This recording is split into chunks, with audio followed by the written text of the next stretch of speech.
j'ai 38 ans, je suis mariée, maman de 2 enfants. Je suis fonctionnaire de l'éducation nationale et je travaille au rectorat à Aix-en-Provence. J'habite Saint-Victoré depuis 10 ans et j'ai décidé qu'il était temps pour moi de m'investir pour ma commune et mes concitoyens. Pourquoi j'ai choisi la liste de Pierre Gelsy? Parce que je me retrouve dans les valeurs portées par Pierre Gelsy et l'équipe d'Agir pour l'avenir. Avec notre équipe, nous souhaitons offrir un service de qualité dans l'intérêt de tous. Nous voulons travailler pour vous, mais surtout avec vous. Il faut savoir que l'éducation est le premier budget de la ville. Cela inclut les entretiens courants, les travaux des écoles, la gestion du personnel et des biens matériels. Excusez-moi. Notre projet le plus conséquent concernant l'éducation est la création d'un nouveau pôle éducatif qui sera bâti en dehors du couloir aérien, en remplacement du groupe scolaire Honoré Carbonel. Cette école créée en 1955, avant l'allongement de la piste principale de l'aéroport et de son extension réalisée dans les années 70, n'aurait jamais dû voir le jour, dans cette zone A, qualifiée de zone d'exposition au bruit de gêne très forte. Les pouvoirs publics de l'époque n'ont pas pris en compte les nuisances et les risques quotidiens subis. Chaque jour, cet établissement est survolé à basse altitude par plus de 300 avions. Cela génère des nuisances qui impactent la santé des enfants et des enseignants, en raison de la pollution sonore continue, de la pollution de l'air par les gaz, mais aussi la réalité du risque d'un accident aérien qui plane inéluctablement. Ce n'est pas tolérable. Nous ne pouvons ignorer ces problématiques, sachant que le trafic aérien doit doubler dans les prochaines années. Nous avons le devoir de protéger nos enfants.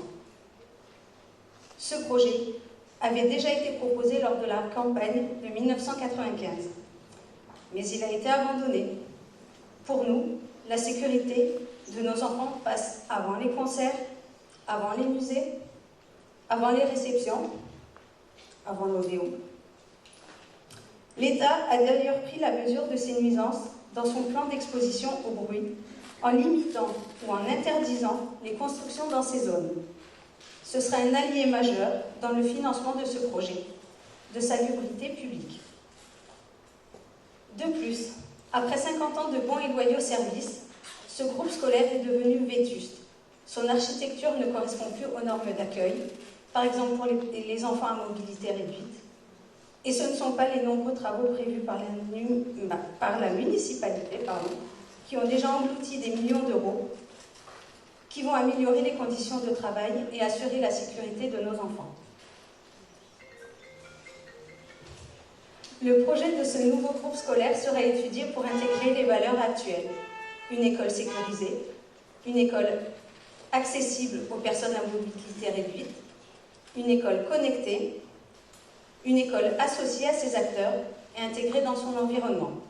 Nous voulons bâtir un pôle éducatif en lien avec les valeurs actuelles d'éducation, répondant aux normes en vigueur, des bâtiments modernes, de plein pied, modulables, confortables, conviviaux, avec des espaces végétalisés, une nouvelle cantine centrale y sera intégrée, le tout en phase avec le développement durable.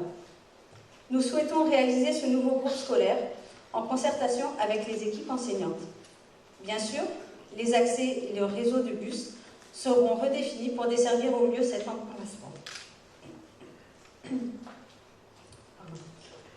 Nos enfants ont besoin d'une nouvelle école aménagée pour un lieu de vie et d'apprentissage. Pour notre équipe, les enfants sont notre priorité parce qu'ils sont notre avenir.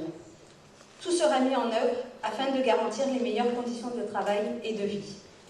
Ce soir, je vous ai présenté le point principal de notre programme sur l'éducation. Vous pouvez consulter le site de pierregelsy.fr pour lire l'intégralité du programme.